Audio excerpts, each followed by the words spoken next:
Hey everyone, I guess this is a welcome back moment. I know I haven't posted a lot. I haven't, I'll be honest, I just haven't been really excited about life when it comes to farming for the last couple months. So I haven't posted much, but I've been following everybody and commenting on everybody's stuff, which I guess is halfway doing YouTube stuff, but I'll show you what I'm doing today. Nothing too exciting. I'm just doing a little gardening. I like eating healthy, and if I can make eating healthy easy, I'm going to try and do that. And every year I tell myself I'm going to keep working on this and keep growing it so that you can know where your food comes from and eating as healthy as you can. And I just don't get enough of it done. So I'm trying to set it up now early spring so that it's easier in the summer, so you just literally have fresh greens and you have healthier food. So I'll take you guys along. Mind the wind. I think I've talked about this before. These square bales, I did this last year and it didn't work. I think what you need to do is kind of put the square bales sideways so that the roots can go in between the leaves. I'll cover this in manure, even though they tell you not to do that, but I have some heavy broken down manure. And I might just double stack these so that there's two together. And then that way there's two together, so it'd be one here too. And I'll have one flat area. And I'll cover that in manure, and then I'll plant seeds. Most of my manure is still wet. I have some manure here that's kind of aged for, gotta be 10 years. So it's well broken down, so it's not like it's green stuff that's gonna burn anything. So I'd like to do that, and this is for anywhere where you have poor soil and you don't have the ability to kind of rototill it up. Here it's clay, so it compacts really easily.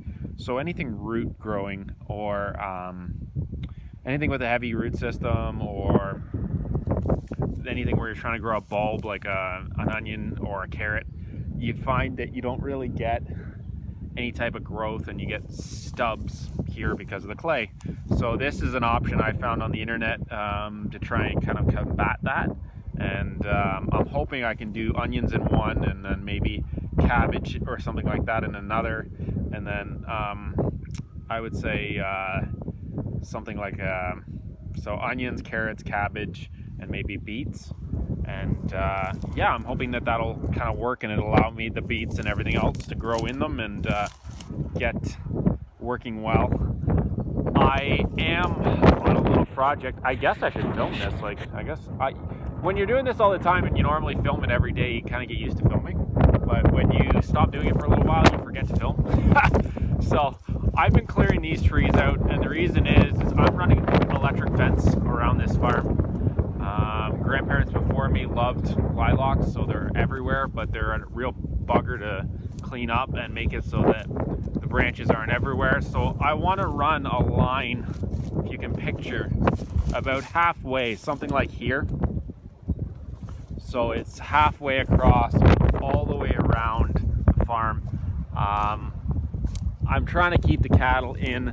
The fencing is pretty garbage, and if I can make it so that I can keep the cattle in a little bit better, I will.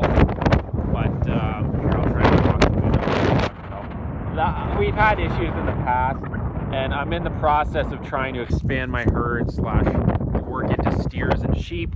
So I'm trying my best to make it so that it's easy for me to do that, so that there's electric current all the way around the farm, so that I can just literally connect it to that current. So if I want to fence a certain area off, I can. Long term, I'd like to have every field have a cutoff. So this one, all the way back, so that I can basically keep them from grazing the entire thing. Right now, there's no growth. If you notice, like this is right here. This is all there is. So I let them graze this the entire time until it kind of gets ahead of them.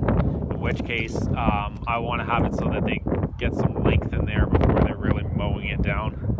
I have not got fertilizer going this year. One of the things I struggled with for a long time is fertilizer. I know this seems crazy, but I've never fertilized our hay farm in probably since I've been here. There's been enough mineral in the soil that we've been pretty lucky, but I don't like continuing that trend. I like to get some manure down if I can. But I didn't have a manure spreader for a long time. I still don't have one, and it's hard to justify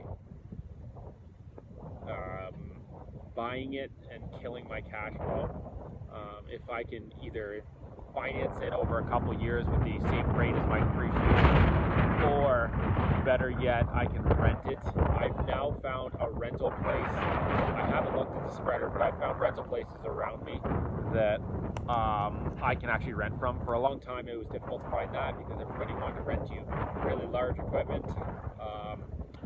And I didn't want something large because I wanted medium so that I could basically take the loader off and then basically spread and then load it up again, take the loader off and spread, which is super annoying, but it's the only option you have with one tractor.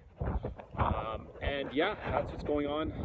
Maybe I should make this into multiple videos, and I'll show you guys some other stuff, and take care.